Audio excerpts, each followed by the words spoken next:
Saidie sana. Wengi wamekuwa kikiri Yesu ni Bwana, lakini hawajakumbuka ya kwamba kuna vile utaweza ondoa jina lako katika kitabu cha hukumu, uliweka katika kitabu cha uzima.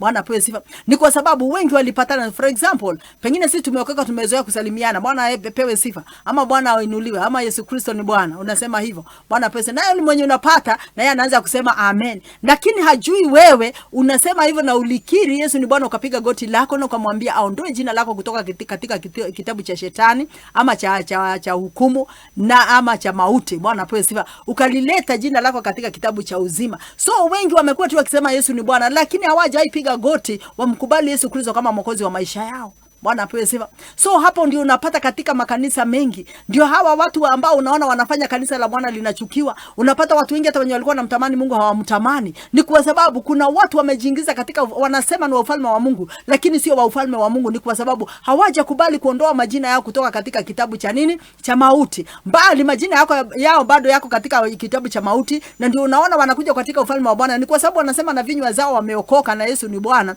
lakini ndani yao bado majina yao inasoma pale kwa kitabu cha mauti. Ndio unaona wanakuja kuharibu ufalme wa Bwana. Lakini katika ufalme wa Mungu kwa kweli na haki, ambayo Yesu Kristo ameokoa watu wake, hakuna chuki, hakuna wivu, hakuna kukosana, hakuna wivu. Bwana apewe sifa. Hakuna ujanja, hakuna uongo. Bwana apewe sifa. Lakini ukiona haya yote unafanya na bali unasema Yesu ni Bwana, tazama, uliza jina lako kama bado liko pale kwa shetani ama ulileta kwa Mungu. Bwana tusaidie sana, na ndio tuweze kuendelea. Watu waache kufanya Mungu wetu adhihakiwe. Ni kwa sababu Mungu hadhihakiwi hata kidogo. Mungu wetu ni wa kweli na haki. Kama unamkula na midomo anajuanga. Kama umeokoka kwa kweli na haki anajua.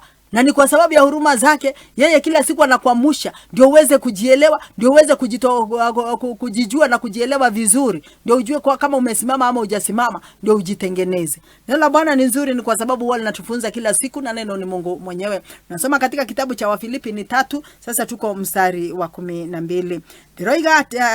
Ndiroiga ate nedeketie kwa mukira maundu macio mothe. Sisemi nimeyapokea haya yote, ona kana garikia gutuika mwagiriru kona, ama nimekuwa mkamilifu kabisa, no ndirerutanagĩria na kĩo nigetha ndinyitire odo uria danyitirwo ni Kristo Yesu. Lakini najikakamua ndio niweze hata nami kulishika, kama kushika neno la Bwana, ama kushika njia ya Bwana kama vile Yesu Kristo mwenyewe alinishika. Bwana tusaidie sana. Kwa hivyo sio kukamilika, tumekamilika, lakini kila siku tunakaa tukiomba Mungu atuwezeshe kukaa kulingana na neno lake, atuwezeshe ndio tukubalike mbele zake, ndio tufanane na yeye. Ni kwa sababu neno la Bwana huwa linasema ya kwamba na Yesu Kristo wakati atafunuliwa tufanane na yeye. Bwana apewe. Je, kama unamchukia ndugu yako, kama wewe ni mtu wa mawazo mengi ama na mambo mengi unaweka katika kinywa chako, ni kukaa ukiongea kinyume na mtu, ati wewe unajifanya wewe pengine wewe unajua watu vizuri, pengine unanipata tuko rafiki na mtu fulani. Bwana apewe sifa.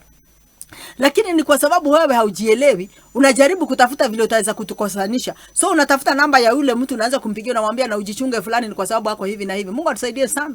Ni kwa sababu lazima tujielewe watu wa Mungu. Na hali mkipatana, Yesu ni Bwana, nimeokoka, sijui nini na ni mdomo tu, lakini katika roho unajua wewe jina lako bado liko kwa shetani. Bwana apewe sifa. Watu wa Mungu hawakai hivyo. Watu ambao wanajuana na Baba aliye hai hawakai hivyo. Ni kwa sababu sheria ya Bwana ama amri za Bwana huwa zinasema katikati ya mambo yote, katika sheria zote zimeunganishwa na upendo. Ukiona unasengenya mwenzako, ukiona unachukia mwenzako, ukiona unaongea mambo mabaya, ni kwa sababu ya wivu yenye uko naye, asisonge mbele. Ujue wewe ni wa shetani, ya direct, hakuna jambo la kudanganya. Wewe ongea tu, lakini unajua kwa baba yako ni kwa shetani. Bwana tusaidie sana. So Mungu Fadhili FM.